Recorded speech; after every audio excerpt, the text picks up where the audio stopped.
Hello students, welcome back to my channel. Vishal Gupta आपका teacher. कैसे हो आप सब स्टूडेंट्स? ये मेरी सेकंड वीडियो है इस सेशन की, क्लास +2 के अकाउंटेंसी की, जिसमें हमने स्टार्ट किया हुआ है बच्चों पार्टनरशिप वाली बुक का पहला chapter accounting for partnership firm fundamentals का।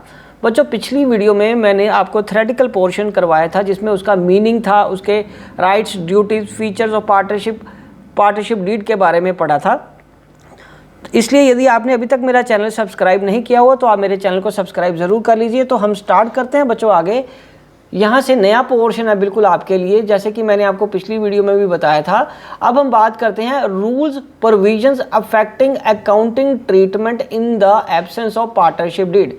बच्चों जैसे कि हमें पता है, आपको +1 में से ही ये चीज़ क्लियर है कि पार्टनरशिप डीड रिटन या ओरल होनी चाहिए, और उसमें क्या होता है वो मैंडेटरी नहीं होती बनानी, एडवाइजेबल होती है कि पार्टनरशिप डीड बना लो। लेकिन अगर कोई डिस्प्यूट होता है और पार्टनरशिप डीड हो तो डिस्प्यूट को हैंडल करने में, सेटल करने में कोई दिक्कत नहीं होती। लेकिन यदि डिस्प्यूट हो जाए और पार्टनरशिप डीड नहीं है तब क्या होगा? तब बच्चों रूल्स, ये वाली नीचे वाली जो मैंने लिखे हैं रूल्स या प्रोविजंस हैं affecting accounting treatment in the absence of partnership deed. तो ये रूल्स किसके हैं? ये पार्टनरशिप एक्ट 1932 के हैं। तब ये रूल्स एप्लीकेबल होंगे यदि उन्होंने, पार्टनर्स ने कोई डीड नहीं बनाई हुई। तो सबसे पहले क्या होगा? In case of any dispute of partnership deed, provision क्या कह रही है पार्टनरशिप एक्ट की कि share of profit and loss क्या होगा? इक्वली होगा। क्योंकि आपको समय दिया गया था, आपको डीड में लिखने को बोला गया था कि आप जितना प्रॉफिट शेयर एक या दूसरे पार्टनर का करना चाहते हो तो कर सकते हो। अगर आपने नहीं कोई डिसाइड किया तो फिर क्या होगा? इक्वल होगा। ठीक है बच्चों, चलिए अब हम आगे बढ़ते हैं। Interest on capital, interest on capital not allowed, interest on drawings not allowed, interest on loan और एडवांस 6% पर एनम। यदि आपने कोई रेट नहीं डिसाइड किया हुआ तो वो 6% पर एनम होगा। ठीक है, और सैलरी और कमीशन नहीं दी जाएगी। ये बच्चों चीज़ें हैं जो अकाउंटिंग ट्रीटमेंट को अफेक्ट करेंगी, जो आपको profit and loss appropriation account बनाने में भी मदद करेंगी। तो इन चीज़ों पे आपको फोकस करना है, इसी पे ही आपके फर्स्ट चैप्टर की अकाउंटिंग बेस्ड है। ठीक है बच्चों, तो सबसे पहले मैं एक बार दोबारा रिपीट कर दूं आपको, अगले टॉपिक पे जाने से पहले। Share of profit and loss क्या होगा? इक्वल होगा। Interest on capital not allowed, interest on drawing not allowed, interest on loan and advance 6%, salary and commission not allowed. तो चलिए अब हम आगे बढ़ते हैं। अगला जो हमारा पोर्शन आ रहा है बच्चों वो आ रहा है charge against profit and appropriation of profit. Charge against profit and appropriation of profit का क्या मतलब होता है बच्चों? Charge against profit is a compulsory expense. ये एक कंपल्सरी एक्सपेंस होता है which has to be deducted from profit and loss account, जो कि प्रॉफिट एंड लॉस अकाउंट से ही जाएगा, even if it involves a firm into losses, चाहे फर्म को लॉसेज हो जाए। ठीक है जी, तो वो कौन से खर्चे हो सकते हैं? Rent paid to partners, interest on loan to partners. ये दो चीज़ें होती हैं। ठीक है जी, एग्जांपल के फॉर्म में दिया मैंने, ये दो चीज़ें हो सकती हैं चार्ज अगेंस्ट प्रॉफिट में। मतलब ये एक तरह का कंपलसरी हो गया कि ये तो देना ही देना है, चाहे फर्म को लॉस भी हो रहा है। उसी तरीके से दूसरी चीज़ क्या है हमारे पास? Appropriation of profit. बच्चों appropriation of profit from available profit, ये क्या चीज़ है? एप्रोप्रिएशन फ्रॉम अवेलेबल प्रॉफिट, कि जितना प्रॉफिट बचा हुआ है उसमें से, या अवेलेबल प्रॉफिट है उसमें से पार्टनर्स को क्या मिलेगा? Only to the partners and to be shown in the profit and loss appropriation account. और ये किस में दिखाया जाएगा? Profit and loss appropriation account में। सैलरी फॉर एग्जांपल के फॉर्म में salary and commission to partners, interest on capital and transfer to general reserve. ये सारी चीज़ें क्या हो जाएंगी बेटे? आपकी appropriation. So charge against profit एक कंपल्सरी खर्चा हो गया, और एप्रोप्रिएशन ऑफ प्रॉफिट क्या हो गया आपके लिए? एक एप्रोप्रिएशन है कि प्रॉफिट होगा तो देना है, अदरवाइज नहीं देना। ठीक है बच्चों, समझ आ गया आपको? चलिए अब हम आगे बढ़ते हैं। ये चार्ज और एप्रोप्रिएशन को समझना बहुत ज़रूरी था आपके लिए। चलिए बच्चों अब हम बात करते हैं, दो टॉपिक आ रहे हैं, इसको बहुत आराम से और सही ढंग से समझने की और कूल माइंड से इसको अंडरस्टैंड करने की ज़रूरत है। टॉपिक का नाम है interest on loan by partner and loan by firm to partner. मतलब इंटरेस्ट तो देना है पर किसका? लोन बाय पार्टनर, जो पार्टनर ने फर्म को लोन दिया है वो तो फर्म के लिए क्या हो गया? Liability. And loan by firm to partners, ये फर्म के लिए क्या हो जाएगा? एसेट। तो इन पे जब ब्याज होगा तो क्या होगा? सबसे पहले हम इसको सेग्रीगेट करके दोनों को अलग अलग की जर्नल एंट्रीज में आपको समझाता हूं।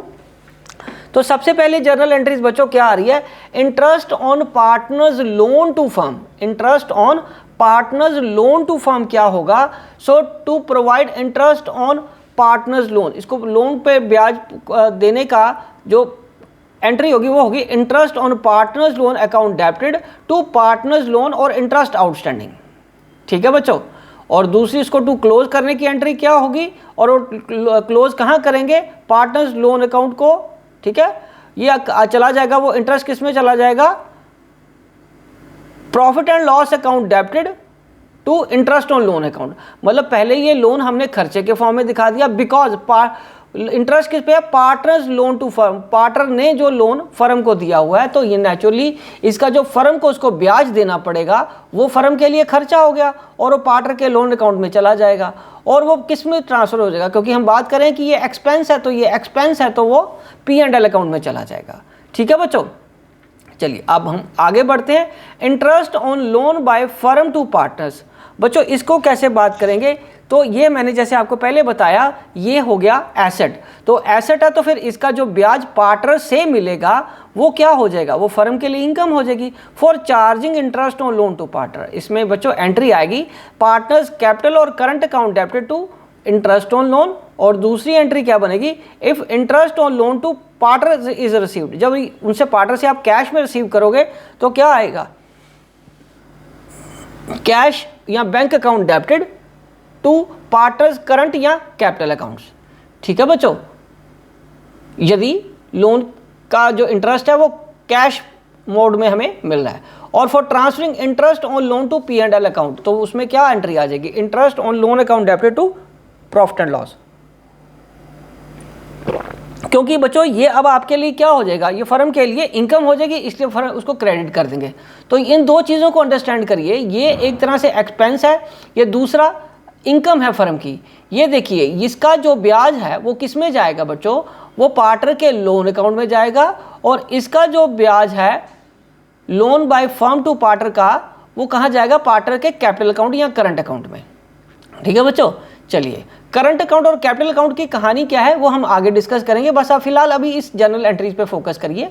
ठीक है जी, चलिए अब हम आगे बढ़ते हैं अगले टॉपिक की तरफ। मैनेजर की कमीशन क्या होती है बच्चों, मैनेजर हमारे लिए क्या होगा, मैनेजर तो नेचुरली एक एम्प्लॉय है, मैनेजर क्या बच्चों, एम्प्लॉय है। ठीक है जी, उसका जो खर्चा है वो अमाउंट पेबल टू हिम और her on as commission is in the nature of salary, तो इसको तो वो खर्चा सैलरी के फॉर्म में ही दिया जाएगा जैसे बाकी खर्चे दिए जाते हैं।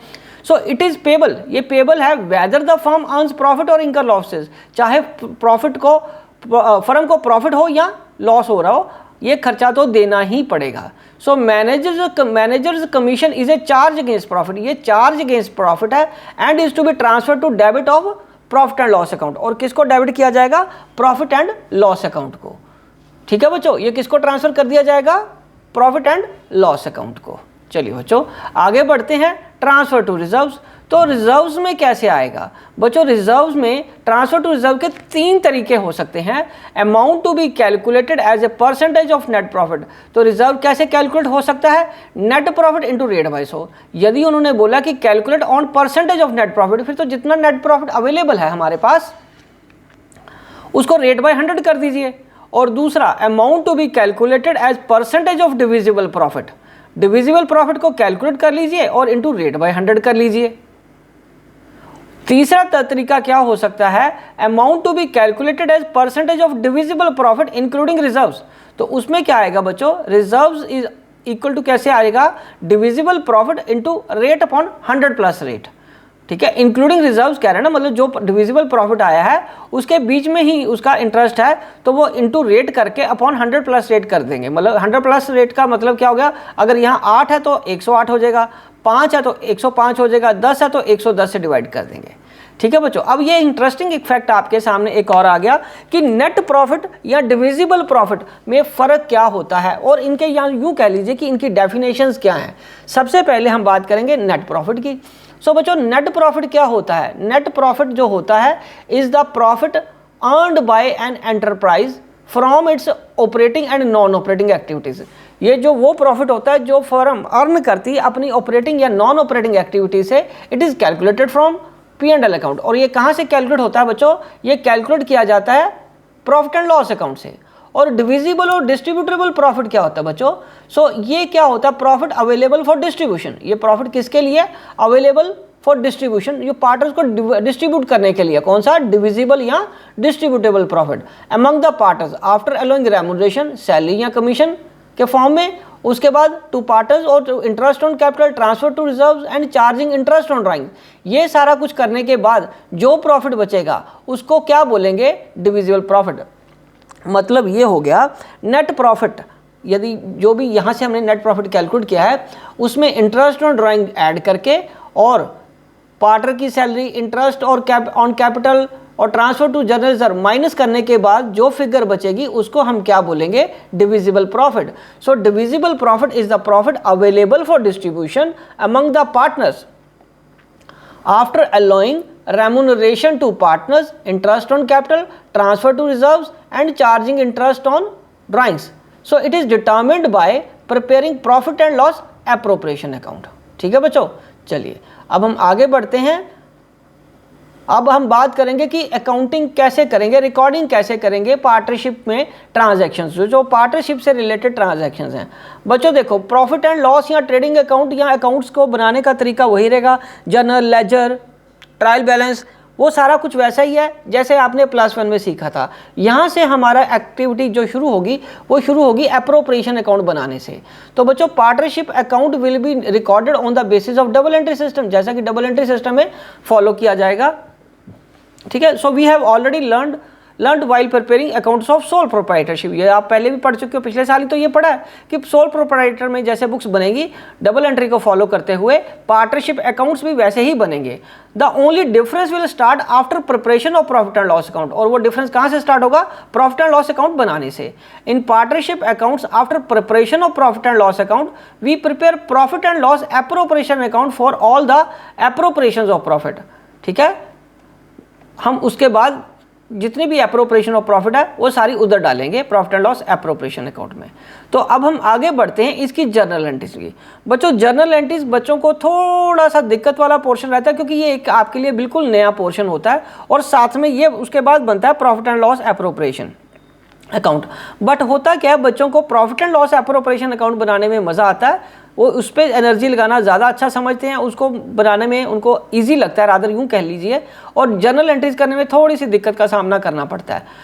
ठीक है, लेकिन फिर भी ये कोर्स का पार्ट है और ये इंपॉर्टेंट पार्ट है, इसके पेपर में भी ये आता रहता है। ठीक है, किसी ना किसी फॉर्म में सिंगल एंट्री या डबल आपको एक एंट्री मतलब भी आ सकती है, तो इसलिए आपको इसको लर्न करना बहुत ज़रूरी है। इसको अंडरस्टैंड किए बिना आप आगे नहीं बढ़ पाओगे। ठीक है बच्चों, तो चलिए अब हम आगे बढ़ते हैं बच्चों।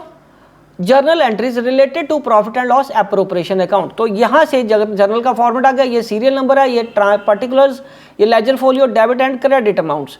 तो सबसे पहले बच्चों जो एंट्री आएगी वो क्या आएगी? हाँ जी, आपको दिख रहा है ना बोर्ड? ठीक है जी। तो इसमें सबसे पहले ट्रांसफर की एंट्री क्या आएगी? Profit and loss for transferring net profit to profit and loss appropriation account. Profit, net profit जो हमने कैलकुलेट किया है वो कहाँ ट्रांसफर कर देना? Profit and loss appropriation account में। तो जर्नल एंट्री क्या होगी? Profit and loss account debited to profit and loss appropriation account. ठीक है बच्चों, तो ये आपकी एंट्री बन जाएगी। ठीक है बच्चों, और उसके बाद for charging interest on capital, for charging interest on capital की क्या होगी? Interest on capital account debited to partners capital या करंट अकाउंट। ठीक है बच्चों, तो ये क्या आ जाएगा? इंटरेस्ट चार्ज करने की एंट्री हो जाएगी, interest on capital account debited to partners capital या करंट अकाउंट।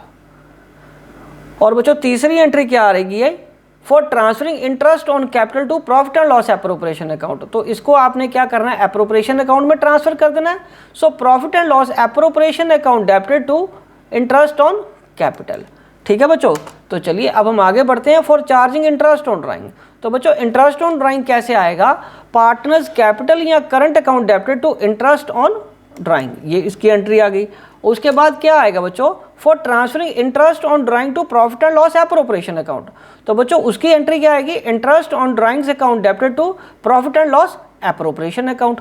ठीक है बच्चों, समझ लगी मेरी बात? चलो जी, अब हम आगे बढ़ते हैं। फॉर चार्जिंग सैलरी, सैलरी की क्या एंट्री होगी, ये देखिए, फॉर चार्जिंग सैलरी या कमीशन, दोनों में चाहे एक गिवन हो या दोनों गिवन हो, एंट्री सेम ही रहेगी। सैलरी या कमीशन को आप डेबिट कर दोगे टू पार्टनर्स कैपिटल या करंट अकाउंट। ठीक है बच्चों, बहुत सिंपल एंट्रीज हैं, बहुत मज़ेदार है ये सारी अकाउंटिंग, घबराना नहीं है आपने।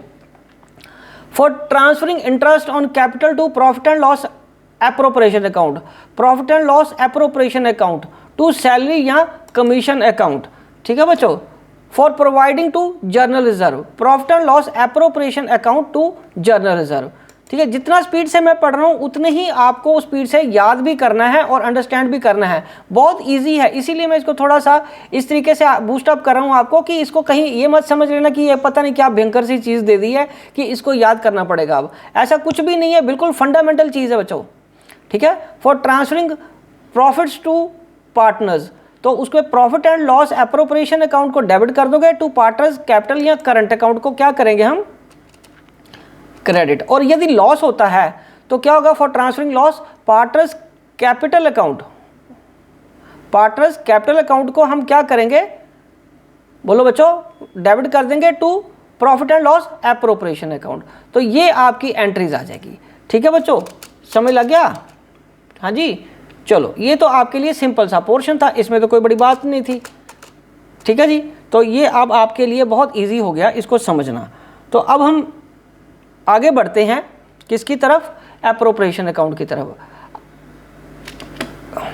ठीक है जी, तो ये अब हम बात करेंगे एप्रोप्रिएशन अकाउंट की। एप्रोप्रिएशन अकाउंट में आपको क्या करना है, ये एप्रोप्रिएशन अकाउंट का फॉर्मेट आ जाएगा।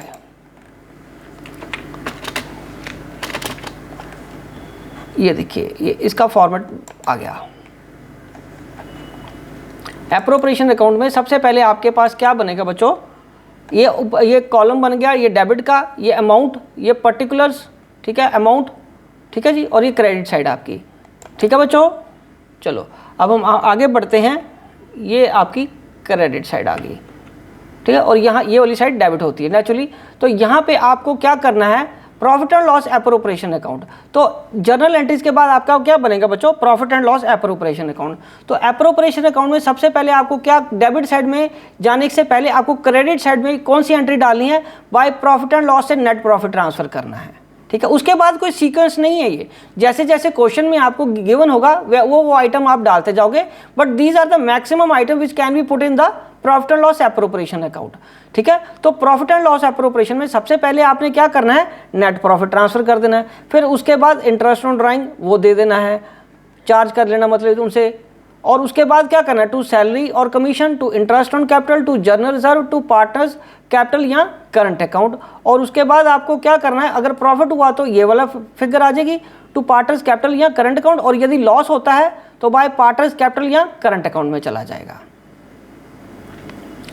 ठीक है बच्चों, हाँ, अब एक बार इसका कोरिलेशन देखिए। ये देखिए जर्नल एंट्रीज, जर्नल एंट्रीज में पहले आपने नेट प्रॉफिट ट्रांसफर किया था ना, तो वो नेट प्रॉफिट आपका यहाँ पे आ जाएगा। उसके बाद देखिए बच्चों, उसके बाद आपने क्या करा था, इंटरेस्ट ऑन कैपिटल चार्ज करा था, तो इंटरेस्ट ऑन कैपिटल उनको दिया था, तो उनको पी एंड एल एप्रोप्रिएशन से डेबिट हो गया। और उसके बाद आपने किसकी एंट्री करी थी, इंटरेस्ट ऑन ड्राइंग की, तो ये रही इंटरेस्ट ऑन ड्राइंग, यहाँ आ गया। ठीक है, उसके बाद आपने क्या करा था, सैलरी चार्ज करी थी, तो सैलरी ये आ गई। ठीक है, सैलरी और कमीशन ये आ गया। उसके बाद जर्नल रिजर्व में ये वाली आ गई। और लास्ट में जो फिगर बचेगी वो प्रॉफिट या लॉस होगा।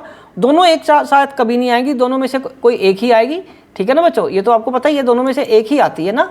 ठीक है बच्चों, तो उस हिसाब से आपको वो एंट्री डालनी पड़ेगी, दूसरी को फिर इग्नोर कर देना, यहाँ प्रॉफिट होगा यहाँ लॉस होगा। ठीक है बच्चों, हाँ, ये जो आप देख रहे हो कि ऊपर जर्नल एंट्रीज है, जर्नल एंट्री से रिलेटेड एक मैं नोट बता देता हूँ आपको।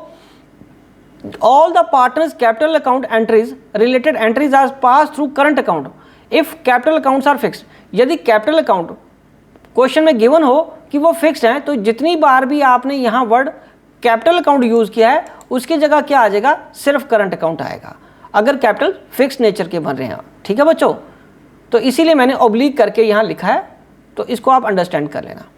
ओके जी, तो अब नोट क्या है बच्चों इसका, ये नोट मैं आपको समझाता हूं। यस, ये देखिए, ये नोट है entry related to profit and loss will be shown in case of profit और loss. Both entries can not be shown in one account, understood हो गया ना। या प्रॉफिट होगा या लॉस होगा, दोनों एंट्रीज एक साथ नहीं आ सकती। Drawings are not to be recorded in profit and loss appropriation account, तो इसमें किसमें एप्रोप्रिएशन अकाउंट में एंट्री इसकी नहीं आएगी, ठीक है बच्चों। एप्रोप्रिएशन अकाउंट में ड्राइंग्स की एंट्री नहीं आएगी। General reserve will not be transfer to capital accounts from P and L appropriation account, general reserve transfer नहीं होगा, ठीक है बच्चों। और उसके बाद ये समझ लग गया ना आपको, ठीक है जी। तो यही चीज़ यहाँ पे आ रही है, ओके। अब हम बात करेंगे कि जब appropriations are more than available profit, जब आपकी एप्रोप्रिएशंस ज़्यादा हैं, एप्रोप्रिएशन क्या है बच्चों, ज़्यादा है आपके अवेलेबल प्रॉफिट से, मतलब प्रॉफिट कम है और आपको देने वाली आइटम्स या अमाउंट ज़्यादा हो गया है, चाहे सैलरी है या कमीशन है या इंटरेस्ट ऑन कैपिटल है, वो अमाउंट ज़्यादा हो रहा है पर अवेलेबल प्रॉफिट कम है। फॉर एग्जांपल अवेलेबल प्रॉफिट 20,000 है और जो आइटम्स उनको देनी है, जो सैलरी कमीशन या इंटरेस्ट ऑन कैपिटल के फॉर्म में, वो 30,000 बन रहा है। तो उस केस में क्या करेंगे, in this situations profit available for distribution among partners is distributed in the ratio of total apportionment as per partnership deed to each other. इस ऐसी सिचुएशन में क्या होगा, प्रॉफिट अवेलेबल फॉर डिस्ट्रीब्यूशन, जो भी अवेलेबल फॉर डिस्ट्रीब्यूशन है, is distributed, किस में डिस्ट्रीब्यूट किया जाएगा, जितनी टोटल अपॉर्शनमेंट है उसमें डिस्ट्रीब्यूट कर दिया जाएगा ईच पार्टनर को। And ratio of the apportionment is to be determined as follow, और वो रेशियो कैसे डिटर्मिन की जाएगी, वो पहले है determine the amount payable as appropriation to each partner, पहले वो फाइंड कर लो कि क्या क्या अमाउंट उसको देना है, पेबल है पार्टनर्स को।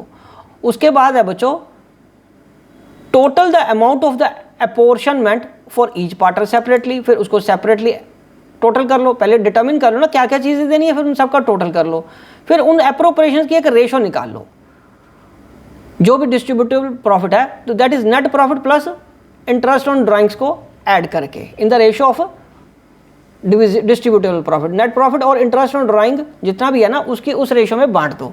It should be kept in mind that no particular item like salary commission interest on capital account has priority over other items of appropriation, मतलब किसी भी आइटम को ऐसा नहीं है कि कोई प्रायोरिटी पहले देनी है या बाद में देनी है, ऐसा कुछ नहीं है, उन सबको आपको टोटल कर देना है और रेशियो ऑफ अपॉर्शनमेंट उस रेशियो में बांटनी है डिस्ट्रीब्यूटेड प्रॉफिट में जो आपके पास अवेलेबल है, ठीक है। इस जो टोटल किया है उसकी रेशियो निकाल के ये amount net profit plus interest on drawing में वो बांट देना है, ठीक है बच्चों, समझ लगी। चलिए अब हम आगे बढ़ते हैं, पार्टनर के कैपिटल अकाउंट बच्चों कैसे बनते हैं, ठीक है जी। तो पार्टनर के कैपिटल अकाउंट बनाने के लिए मैं आपको बताता हूँ दो तरीके होते हैं, पार्टनर्स के कैपिटल अकाउंट बनाने के दो तरीके हैं। पहला है बच्चों फिक्स्ड कैपिटल अकाउंट या दूसरा फ्लक्चुएटिंग। तो बच्चों जब हम फिक्स्ड कैपिटल अकाउंट की बात करते हैं तो वो दो अकाउंट बनते हैं उस केस में, एक बनता है कैपिटल अकाउंट और दूसरा current account, naturally partners capital account या पार्टनर्स करंट अकाउंट्स, और फ्लक्चुएटिंग में सिर्फ एक ही बनेगा कैपिटल अकाउंट्स, ठीक है बच्चों। तो चलो इन case of fixed capital, in case of fixed capital में क्या होगा, दो अकाउंट बनेंगे, एक पार्टनर्स कैपिटल अकाउंट और दूसरा partners current account. Partners capital account में इसमें क्या आएगा, जो तो बैंक से कैपिटल आया या बैलेंस ब्रॉट डाउन या जितनी एडिशनल कैपिटल वो लाए हैं वो यहाँ आ जाएगी, और जो विड्रॉल ऑफ कैपिटल होने के बाद बाकी बैलेंसिंग फिगर बच जाएगी। और करंट अकाउंट में क्या होगा, जैसे कि मैंने ऊपर भी आपको जर्नल एंट्री से रिलेटेड बताया था कि जब कैपिटल अकाउंट्स फिक्स नेचर के बन रहे हैं तो सारी आइटम्स एप्रोप्रिएशन वाला आइटम्स इधर आ जाएंगी, मतलब पहले तो बैलेंस आ जाएगा ब्रॉट डाउन, ठीक है, उसके बाद इंटरेस्ट ऑन कैपिटल, फिर सैलरीज, फिर कमीशन, फिर profit and loss appropriation account profit, और इधर क्या आ जाएगा बच्चों ड्राइंग्स या इंटरेस्ट ऑन ड्राइंग्स, ठीक है बच्चों, ओके। उसके बाद बैलेंसिंग फिगर आपने कैलकुलेट कर लेनी है, कई बार डेबिट फिगर भी हो सकती है, ठीक है, उसको लेके परेशान नहीं होना, पर वो मैं अभी इतना कंफ्यूज नहीं करूंगा आपको कि बिल्कुल फर्स्ट टाइम कर रहे हो तो आपको लगेगा कि पता नहीं क्या भारी भरकम चीज़ें बता रहा हूँ, जब आप प्रैक्टिकल सॉल्व करोगे आपको ज़्यादा क्लैरिटी होगी, ठीक है बच्चों। इन case of fluctuating account capital accounts, तो फ्लक्चुएटिंग कैपिटल अकाउंट में बच्चों आपको पता है सिर्फ क्या होगा, एक ही अकाउंट बनेगा और वो भी कौन सा, पार्टनर्स कैपिटल अकाउंट का। यहाँ ऊपर दो बने थे ना, ये देखो अमाउंट मान लीजिए दो पार्टनर हैं तो मैंने दोनों का कॉलम बना लिए, यहाँ भी मान लीजिए दो हैं, तो पार्टनर्स कैपिटल अकाउंट में क्या आएगा, एक तो पहले बैलेंस ब्रॉट डाउन आ गया, दूसरा इंटरेस्ट ऑन कैपिटल आ गया, तीसरा सैलरी आ गया, चौथा कमीशन, फिर profit and loss appropriation account में प्रॉफिट आ जाएगा, अगर लॉस हुआ तो इधर चला जाएगा बैलेंसिंग फिगर, और इधर डेबिट में क्या आएगा drawings and interest on drawing, और balancing figure balance carry down के फॉर्म में आ जाएगी, ठीक है बच्चों, तो ये था हमारा आज तक का इस वीडियो का टॉपिक। अगला टॉपिक जो है डिटर्मिनेशन ऑफ ओपनिंग कैपिटल, ये हम नेक्स्ट वीडियो से करेंगे। एक बार मैं आपको बता दूं, जो हमने आज पढ़ा है वो उसको थोड़ा सा आप एक बार दोबारा अपनी नोटबुक्स में नोट कर लीजिए। आप वीडियो को स्लो करके पॉज करके भी अपने नोट्स बना सकते हैं बच्चों, ऐसी कोई दिक्कत नहीं है। तो यहाँ से आगे हमारे रूल्स वो कौन से हैं पार्टनरशिप एक्ट 1932 के, जो कि एप्लीकेबल होंगे in the absence of partnership deed. फिर चार्ज अगेंस्ट प्रॉफिट और एप्रोप्रिएशन ऑफ प्रॉफिट को अंडरस्टैंड करना आपके लिए बहुत ज़रूरी है। Interest on loan by partner या and loan by firm to partner, इसकी क्या ट्रीटमेंट है ये भी आपको बहुत अच्छे से पता होनी चाहिए। मैनेजर्स कमीशन कैसे कैलकुलेट करनी है, रिजर्व्स का अमाउंट कैसे कैलकुलेट करना है, नेट प्रॉफिट और डिविजिबल प्रॉफिट में क्या फ़र्क होता है, ये सारी चीज़ें बच्चों आपको देखने में लग रही है कि ये थ्योरेटिकल बेस है, लेकिन ये जब तक आप नहीं समझोगे, क्वेश्चन नहीं करके देखोगे, इस टॉपिक को नहीं अंडरस्टैंड करोगे, आपको प्रैक्टिकल प्रॉब्लम्स करने में भी दिक्कत आएगी, मैं आपको बता रहा हूँ। ठीक है जी, चलिए अब हम आगे बढ़ते हैं रिकॉर्डिंग ऑफ पार्टनरशिप ट्रांजैक्शन में। उसमें आपको पहले जर्नल एंट्रीज को अंडरस्टैंड करना है बच्चों, ठीक है। जब तक आप जर्नल एंट्रीज को अंडरस्टैंड नहीं करोगे आपको दिक्कत रहेगी। उसके बाद आपको क्या करना है, प्रॉफिट एंड लॉस एप्रोप्रिएशन की प्रैक्टिस करनी है। इसी तरीके से रॉ फॉर्म में आप अकाउंट्स बना के देखिए और इन फंडामेंटल्स को अंडरस्टैंड करिए। फिर आपको अंडरस्टैंडिंग होनी चाहिए कि एप्रोप्रिएशन यदि ज़्यादा हैं अवेलेबल प्रॉफिट से तब क्या होगा, ठीक है, और ये भी इंपॉर्टेंट टॉपिक है। और अब उसके बाद हमने जो डिस्कस किया वो है पार्टनर के कैपिटल अकाउंट कैसे बनेंगे, एक तो फिक्स नेचर से और एक फ्लक्चुएटिंग नेचर से। और इसमें मैं एक चीज़ आपको बता दूं, यदि आपको नहीं बताया गया हो कि पार्टनर्स के कैपिटल फिक्स्ड है या फ्लक्चुएटिंग है, तो ऑलवेज आपने फ्लक्चुएटिंग ही मानने हैं। ठीक है बच्चों, तो आपने कौन से कैपिटल अकाउंट्स मानने हैं, फ्लक्चुएटिंग। तो मैं यहाँ आपको एक नोट के फॉर्म में लिख देता हूँ ताकि आपको याद रहे। If question is silent about the treatment of partners capital accounts, it is always assumed to be fluctuating. ठीक है बच्चों, ये आपको याद रखना है। ठीक है, तो इसी के साथ मैं ये वीडियो यहीं पे कंप्लीट करता हूँ। आई होप कि आपको अच्छे से समझ आ गया होगा। आप इसी तरह मेरे चैनल को सब्सक्राइब करके अपनी तैयारी करते रहिए, वीडियोस देख के अपने नोट्स कंप्लीट कर लीजिए। Wishing you good luck.